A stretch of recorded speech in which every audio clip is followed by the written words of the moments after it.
Jemaat yang dikasihi Tuhan, mari kita bersatu hati di dalam doa.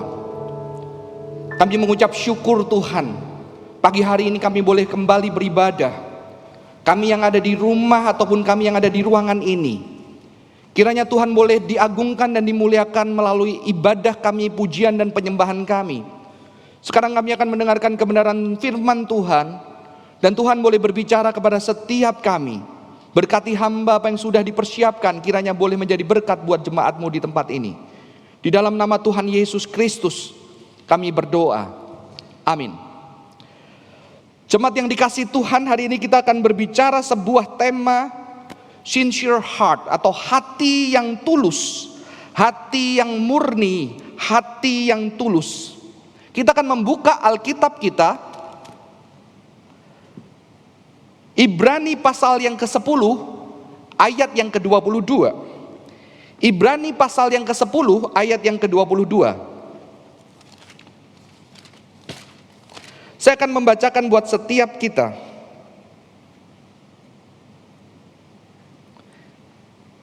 Karena itu marilah kita menghadap Allah dengan hati yang tulus ikhlas dan keyakinan iman yang teguh, oleh karena hati kita telah dibersihkan dari hati nurani yang jahat, dan tubuh kita telah dibasuh dengan air yang murni. Hati yang tulus, hati yang murni, sincere heart.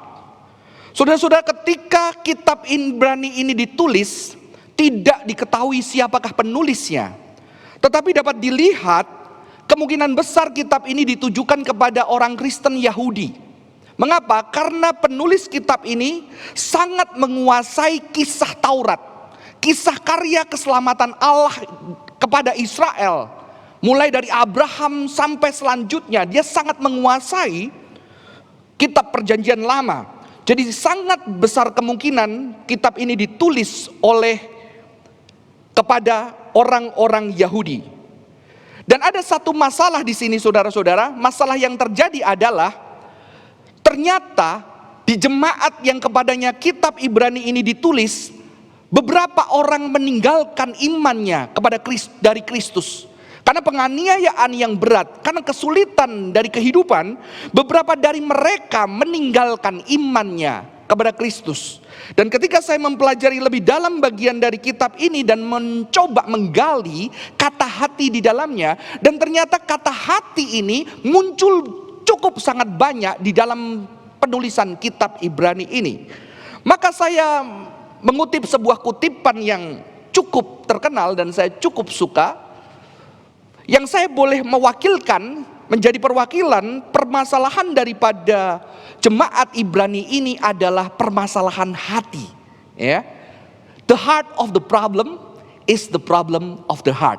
Jadi jantung dari masalah itu sejatinya adalah masalah hati, ya. Jadi inti dari masalah yang terbesar sebetulnya adalah masalah hati.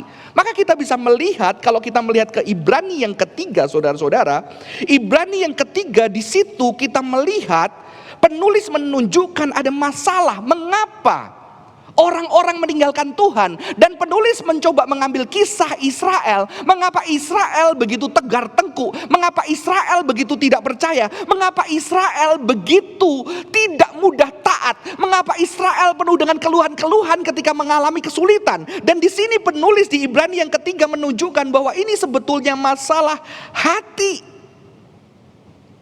Saudara-saudara, di situ dituliskan di Ibrani ketiga ayat yang ke-15, 8 dan 15, jangan keraskan hati seperti dalam kegeraman pada waktu pencobaan di padang gurun. Jadi di sini ada gambar hati yang keras. Di ayat yang 10 dikatakan, itulah sebabnya aku murka kepada angkatan itu dan berkata, selalu mereka sesat hati, dan mereka tidak mengenal jalanku. Lalu di ayat ke-12 mengatakan, waspadalah hai saudara-saudara, supaya di antara kamu jangan terdapat seorang yang hatinya jahat, yang tidak percaya oleh karena ia murtad dari Allah. Ada lagi hati yang jahat, hati yang tidak percaya, keras hati, sesat hati, tegar hati, Ya, jadi kita melihat ada problem of the heart. The heart of the problem is the problem of the heart. Jadi ada masalah hati yang menyebabkan akhirnya mereka meninggalkan Tuhan.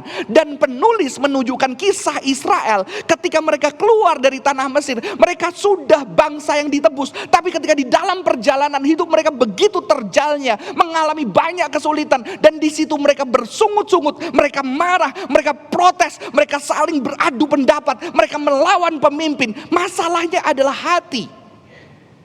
Jadi ternyata kisah Israel terulang di jemaat mula-mula, sehingga akhirnya banyak orang-orang yang katanya sudah ditebus Kristus, mereka bisa meninggalkan komunitas Kristen. Kenapa? Karena itu adalah masalah hati, saudara-saudara. Dan kalau kita boleh jujur, ketika kita melayani di gereja, masalah yang terbesar adalah juga masalah hati. Kita bisa dari kecil sampai dewasa, mulai dari bukan siapa-siapa jemaat sampai menjadi majelis. Dan ketika suatu gereja bisa hancur, bisa pecah, gereja menjadi tidak nyaman, sehingga banyak orang dan akhirnya memilih, lebih baik aku tidak pelayanan, lebih baik aku tidak masuk lebih dalam supaya aku masih bisa ke gereja.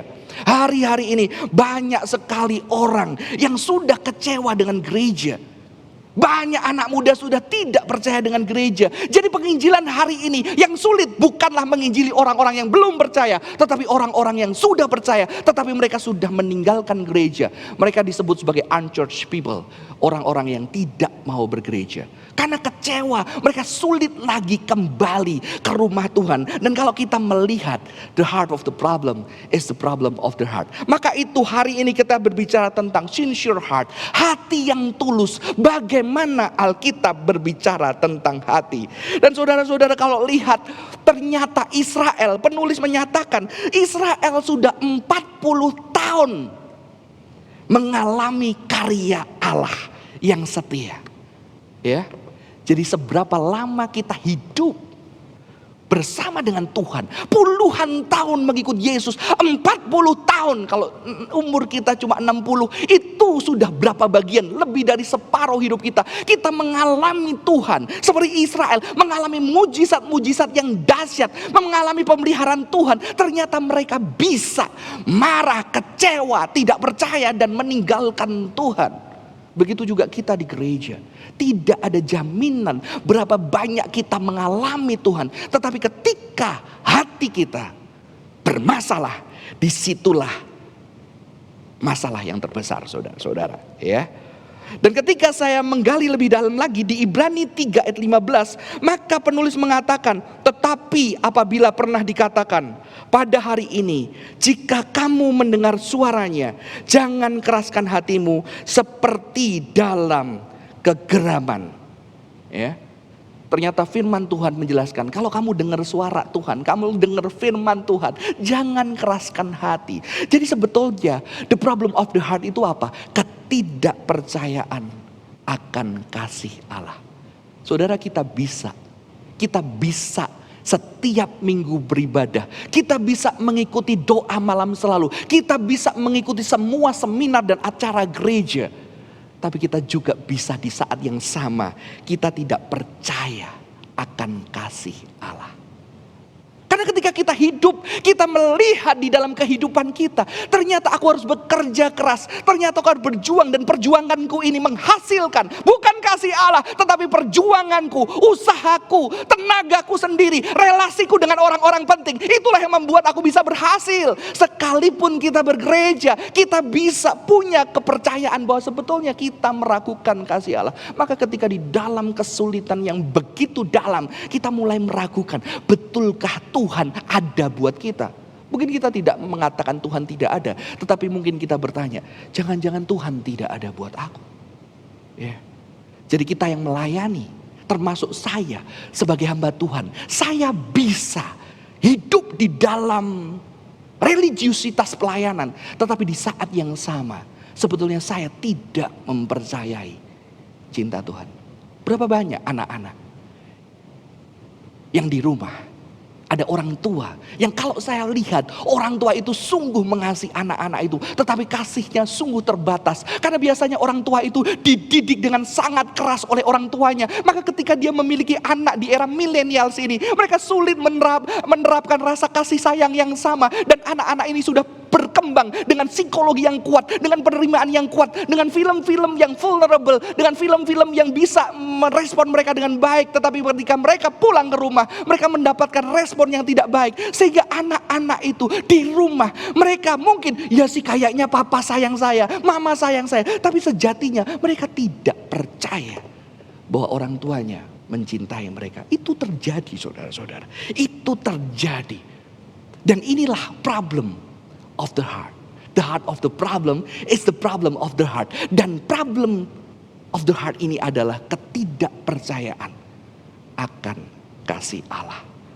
Apalagi mereka mengalami penderitaan yang begitu lama di Mesir. Ya. Padahal mereka sudah mengalami mujizat, tapi mereka penderitaan itu nyata di dalam tubuh mereka. Sehingga mereka sulit percaya. Sehingga ada pendeta yang mengatakan, di dalam beberapa hari mudah mengeluarkan Israel dari Mesir, tetapi sulit mengeluarkan Mesir dari hati Israel. Sulit mengeluarkan. Ketidakpercayaan itu sulit, saudara-saudara. Saya memiliki anak yang pertama itu biasanya dapat privilege.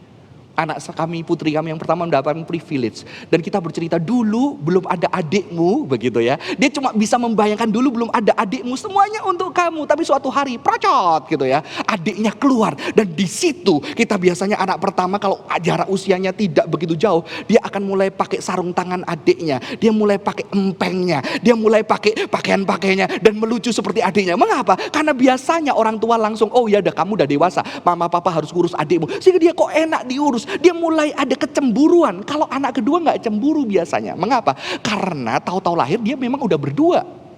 Tapi kalau anak pertama dia tahu-tahu gak ada. Dia menikmati semuanya. Dia belum puas, tahu-tahu muncul baby boss gitu ya. Kalau ada filmnya ya. Udah semuanya untuk dia. Sehingga akhirnya dia kurang percaya lagi. Melihat setiap hari dengan tubuhnya orang tuanya sibuk dan segala macamnya dengan anak kedua. Sehingga anak kami yang pertama sulit sekali percaya bahwa orang tuanya sayang. Sehingga kita juga menjelaskan, kamu loh sudah dibeli ini sayang. Ya karena memang aku dibeliin buku karena aku sudah bisa baca. Adikku tidak suka baca. Ada aja alasannya saudara-saudara.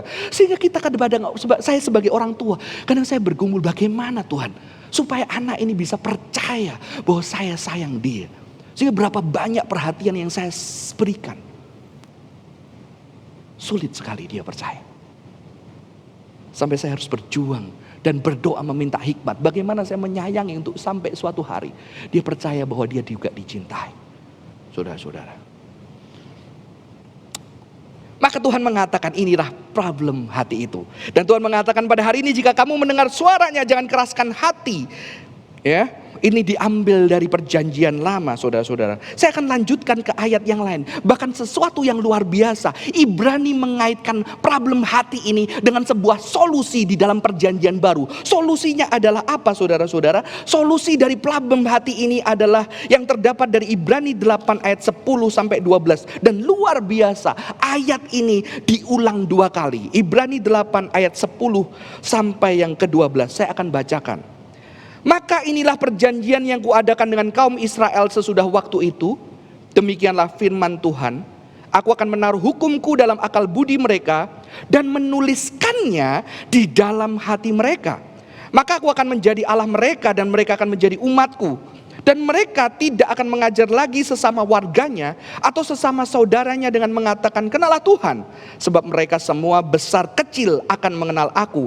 Sebab aku akan menaruh belas kasihan terhadap kesalahan mereka dan tidak lagi mengingat dosa-dosa mereka. Saudara-saudara, perjanjian baru dikaitkan dengan ada hati yang baru, yang mana hati yang batu itu akan dihancurkan, digantikan hati yang daging. Dan di dalam hati daging itu dituliskan firman Tuhan, diukirkan firman Tuhan. Dan kita tahu firman Tuhan yang pertama adalah berbicara tentang kasih Allah. Kasih kepada Allah, perintah untuk mengasihi Allah, mengasihi sesama dan diri. Jadi inti firman Tuhan itulah adalah kasih. Maka perjanjian baru dinyatakan apa? Ketika orang sudah tidak percaya, orang tidak percaya akan kasih Tuhan, maka akan diukirkan hatinya sehingga mereka bisa mengenal Allah. Hati yang diukirkan dengan cinta Tuhan. Maka perjanjian baru, keselamatan, pengorbanan Kristus dikaitkan dengan problem tadi adalah problem hati, dan Tuhan mengatakan akan memberikan hati yang baru. Saudari, kalau kita belajar di dalam bahasa Ibrani kuno, piktogram bahasa Yunani kuno, ternyata bahasa Ibrani kuno itu adalah bahasa gambar seperti bahasa Chinese. Jadi dalam bahasa Ibrani kuno, hati itu saudara-saudara itu adalah dari dua huruf lamet bet. Bethlehem, bet itu rumah, lamet itu bentuknya seperti tongkat ajaran, atau kita bisa katakan itu firman yang memenuhi. Jadi sebetulnya hati itu adalah lamet bet itu rumah, tongkat itu ajaran, tempat itu firman. Dan kita tahu firman itu Kristus, dan Kristus itu kasih. God is love, dan perintah yang terutama adalah love. Maka sebetulnya perjanjian baru bicara apa? Hati yang diubahkan, diberikan hati baru. Bukan hati daging, tetapi bukan hati batu, tetapi hati yang daging. Di mana di dalam hati itu diukirkan firman. Dan firman itu berbicara bukan aturan-aturan yang menyesatkan, tetapi berbicara kasih Allah yang memelihara kehidupan kita melalui firman-Nya, saudara-saudara. Dan kalau kita lihat, ternyata orang Ibrani pada waktu itu belum punya konsep tentang otak. Ya, maka ketika mereka berbicara tentang apa yang memerintah kehidupan manusia, mereka bilang yang memerintah hati kehidupan manusia adalah hatinya. Hati itulah yang terutama. Maka Amsal mengatakan, jagalah hatimu dengan penuh waspada, karena disitulah sumber kehidupan. Dan kalau di dalam pengertian mereka, hati itu berbicara tentang pikiran. Jadi pikiran bukan di otak, karena konsep otak belum ada pada waktu itu. Pikiran itu di hati. Perasaan itu di hati, kehendak itu di hati. Jadi gak kayak kita, gue sih tahu itu benar, tapi hatiku gak bisa terima. Gak ada. Karena pikiran, perasaan, dan apa yang kamu lakukan itu menyatu di satu yang namanya hati. Kita berpindah antara pikiran dan tubuh, pikiran dan hati itu karena filsafat Yunani, filsafat Barat yang memisahkan bagian yang lebih inti dengan bagian yang luar. Tetapi Alkitab tidak seperti itu. Pikiran dan perbuatan dan juga kehendak dan perasaan itu sama. Itu satu dan letak semuanya itu di hati. Maka hati itu menjadi sesuatu yang sangat penting di dalam kehidupan orang percaya, saudara-saudara. Dan itulah bagian terpenting dari manusia. Maka cintailah Tuhan, kasihlah Tuhan dengan segenap hatimu, ya, dengan segenap jiwamu. Sebetulnya kata yang saya terjemahkan lebih cocok, dengan segenap hidupmu, jadi hati, hidupmu, dan dengan segenap kekayaanmu. Di dalam bahasa Ibrani ketika saya mempelajari terjemahannya, jadi dari dalam kita, dari tubuh kita, dengan semua yang kita miliki, kasihlah Tuhan Allahmu dengan segenap hatimu, dengan segenap mati hidupmu, dan dengan segenap kekayaanmu, saudara-saudara. Jadi hati merupakan sesuatu yang sangat penting di Alkitab, ya. Maka penulis Ibrani menjelaskan problem mereka meninggalkan Tuhan adalah problem yang hati. Dan ternyata dia juga menyatakan solusinya adalah apa? Karena Tuhan menebus dan memberikan hati yang baru untuk orang Israel. Karena hatilah pusat kehidupan kita. Maka hari ini kita berbicara tentang sincere heart, hati yang tulus. Dan ayat yang kita baca tadi, saya menerjemahkan dengan terjemahan saya sendiri, ya, karena ada perbedaan dari terjemahan yang bahasa yang Alkitab Indonesia. Saya mencoba menerjemahkan dari Yunaninya. Jadi ayat ini berbunyi demikian: marilah mendekat kepada Allah dengan hati yang tulus. Kata yang digunakan adalah aleteinos. Jadi ada kata kebenaran di situ. Jadi hati tulus itu juga hati yang benar. Dan keyakinan iman yang penuh. Jadi ada hati tulus datang kepada Tuhan dengan hati yang tulus. Dan keyakinan iman yang penuh. Keyakinan iman berbicara tentang kepercayaan. Ya. Jadi hati yang tulus ini berkaitan dengan kepercayaan yang benar. Di situ kita melihat apa? Kepercayaan akan apa? Kepercayaan akan Tuhan. Kasih Tuhan. Maka sincere heart yang pertama adalah kita berbicara tentang kita percaya bahwa Tuhan mengasihi kita di dalam kondisi apapun. Dan hati ini diberikan oleh Allah. Karena hati kita telah dikaruniakan dari nurani yang jahat, dimurnikan, karena hati kita telah dimurnikan dari nurani yang jahat. Kata yang digunakan itu sebetulnya dipercik. Jadi dipercik seperti dipercik darah, ya, atau dipercik air. Ada percikan darah Kristus yang menyentuh hati kita sehingga hati kita itu menjadi murni. Hati orang percaya itu dimurnikan dengan percikan darah. Dan ayat yang kedua, ayat selanjutnya, bagian selanjutnya itu paralel. Dan tubuh kita telah dibasuh dengan air yang murni. Jadi hati yang diperciki sehingga tidak ada kejahatan, dan tubuh kita yang dibasuh dengan air, ya.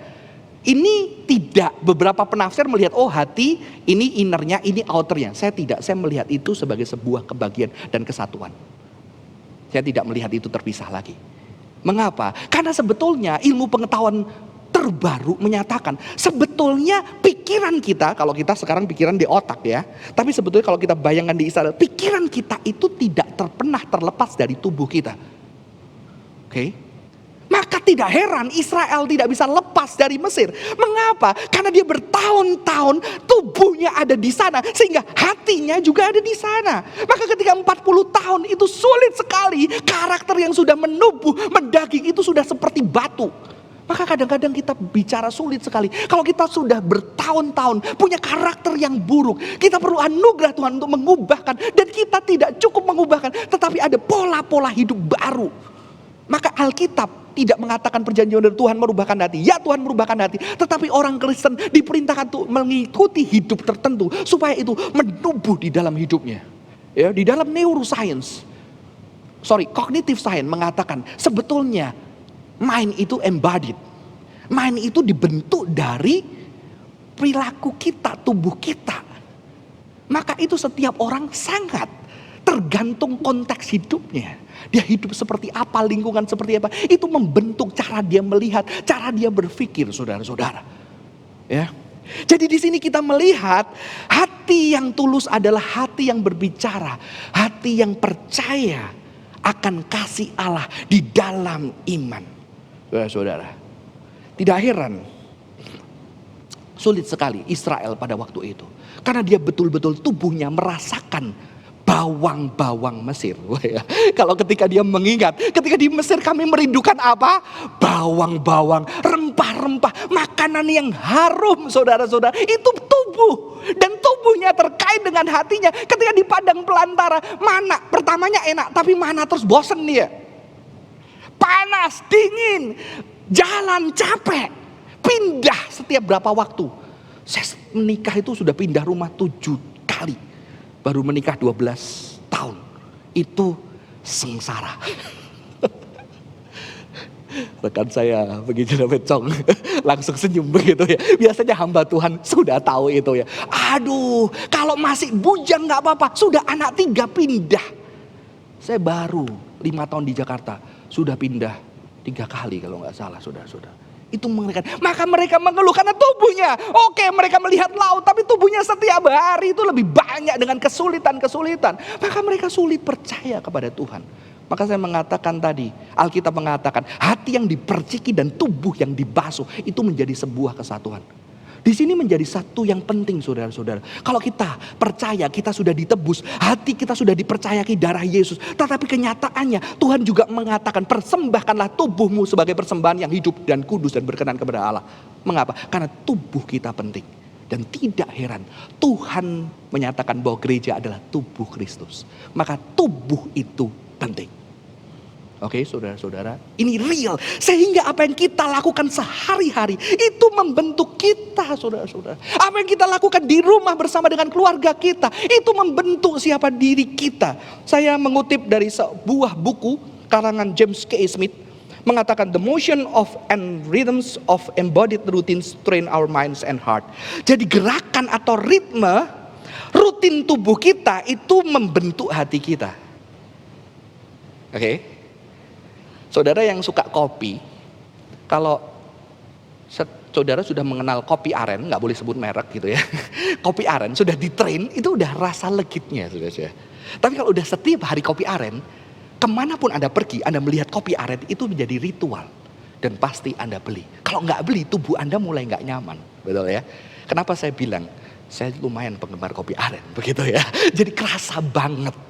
Oke, jadi tubuh ini membentuk kita, hati kita kemana. Sehingga begitu jalan ke mall cari kopi aren, kemana cari kopi aren. Sebelum berobat, mana ya ada kopi aren yang saya lewat tuh gitu saudara-saudara. Itu kita.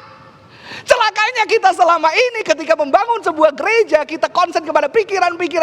Tapi tubuh kita nggak dilatih bagaimana menghidupi firman Tuhan. Maka pendidikan hari ini berubah. Pendidikan hari ini bagaimana anak itu merasakan kenyataan pendidikan itu. Bukan cuma membaca buku. Mereka betul-betul praktek dan hadir.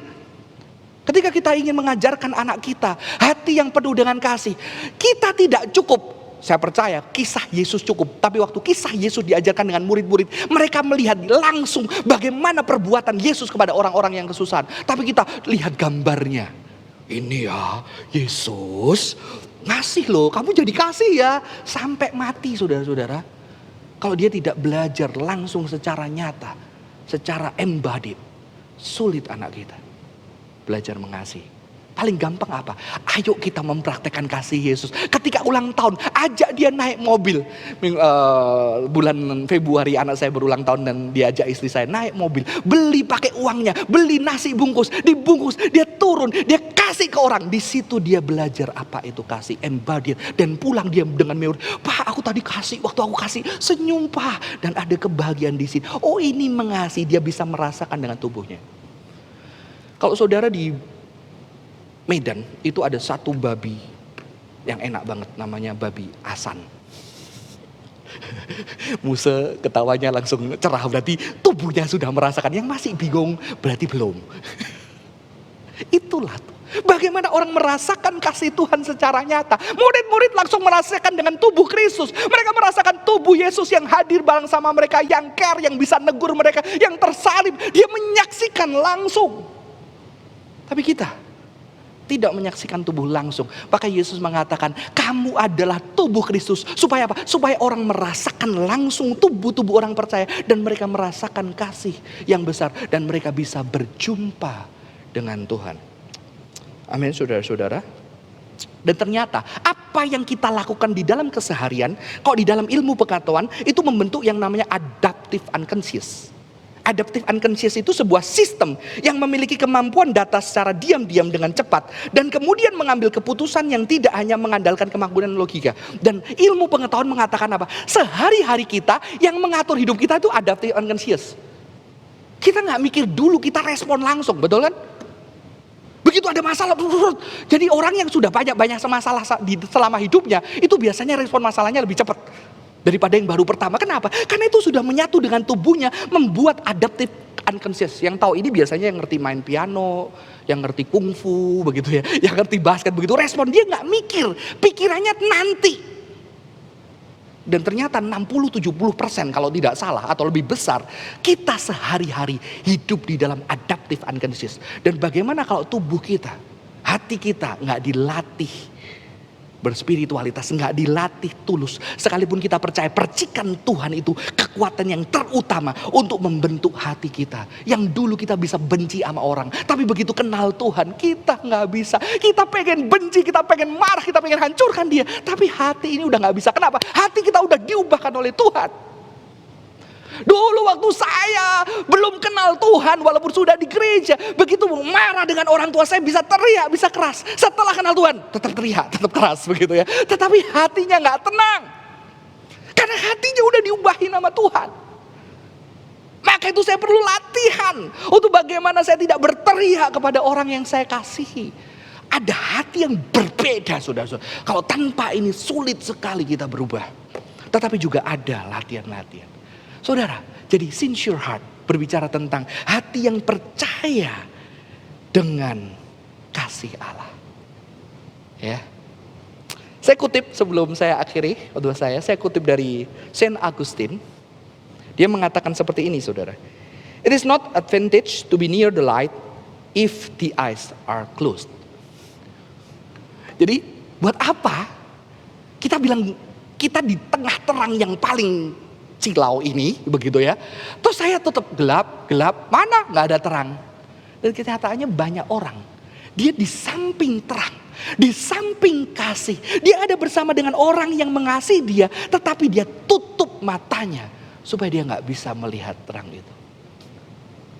Ketika saya mengajar anak saya bagaimana dia percaya kepada cinta saya harus mengeluarkan uang cukup banyak. Karena itu yang membuat dia shock. Karena cinta itu melampaui uang, saudara-saudara. Walaupun saya tidak kaya, waktu itu dia pengen sekali sebuah handphone. Dan saya lihat cukup mahal.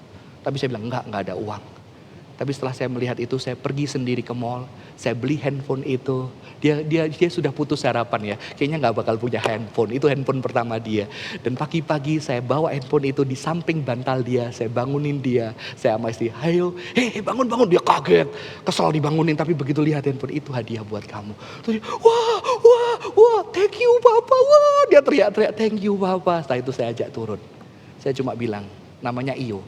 Iyo, kalau kamu nggak pernah belajar percaya Papa sayang kamu. Papa mau kasih kamu barang semahal apapun. Papa mau perhatikan kamu sebesar apapun. Kamu nggak akan pernah percaya. Sekarang mulai belajar percaya. Belajar percaya dalam hatimu kalau Papa sayang kamu. Belajar percaya.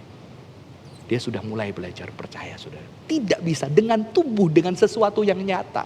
Biasanya anak kalau gede nggak mau dipeluk ya.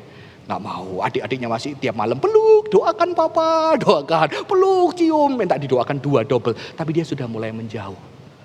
Dia mulai menjauh. Apakah dia nggak mau dipeluk? Di situ saya melihat, oh berarti tubuhnya mulai menjauh. Saya harus lari. Mungkin saya tidak bisa nunggu dia datang.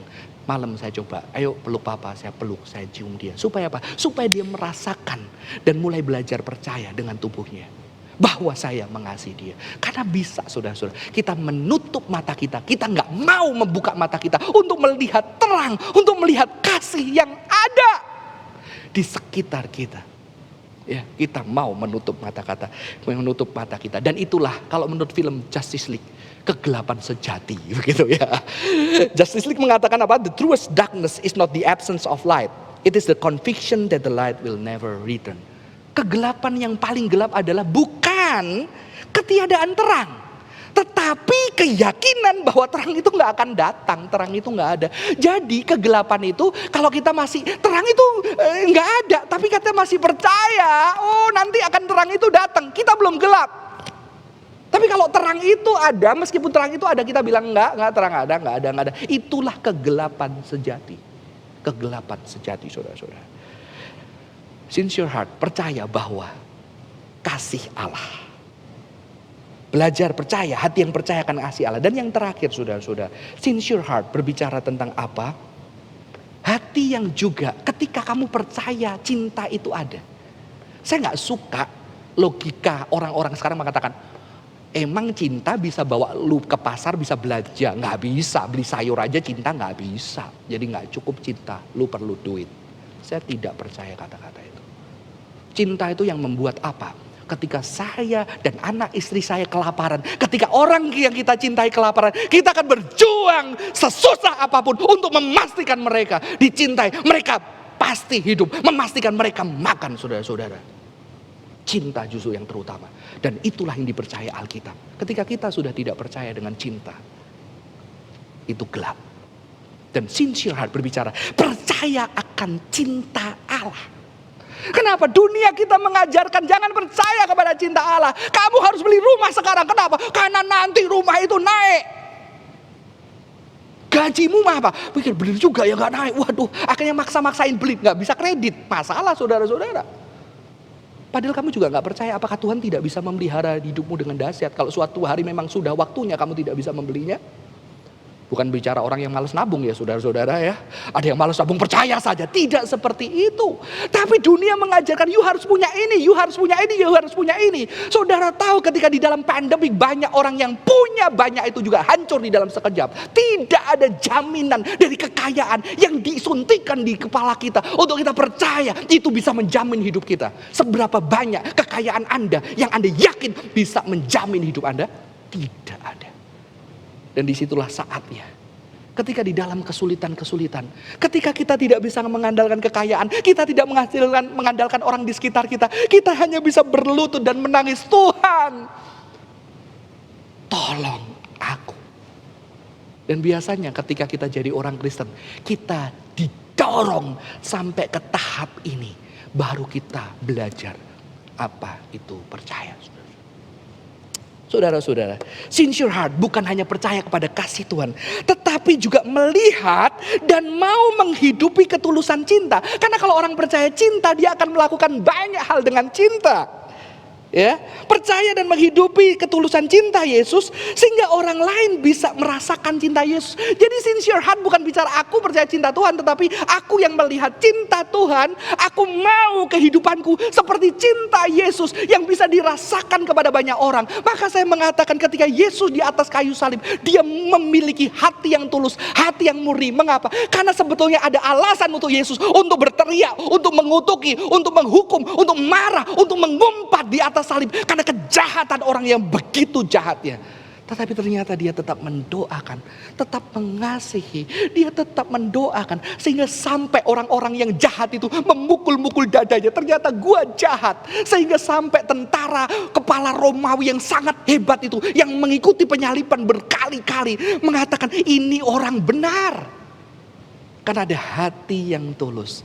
Itu puncak ketulusan hati adalah di atas kayu salib. Dan itulah yang dianugerahkan kepada kita. Sehingga ketika kita percaya, kita gak bisa lagi benci seperti dulu sebelum kita kenal Tuhan. Kita bisa marah, kita bisa kecewa, kita bisa tidak kuat. Tetapi kita tidak bisa membenci dan menginginkan kematian orang yang menyakiti kita. Karena kasih yang besar itu. Justru ketika keadaan yang begitu berat, cinta itu sempurna. Saya bertemu seorang bapak yang bercerai. Ketika saya tanya, bapak anaknya berapa? Oh, yang mana pak? Terus dia cerita. Saya mungkin bingung juga, gimana ya? Saya orang yang bercerai masih bisa melayani tidak? Tapi saya tidak mau konsen di situ. Melayani dosa enggak? Orang bercerai melayani boleh enggak? Saya tidak mau konsen itu, cuma saya tanya. Pergumulannya apa pak kalau orang bercerai? Boleh enggak? Saya enggak tahu, jadi saya bisa dengar dari kisah bapak. Dan dia menyatakan ini.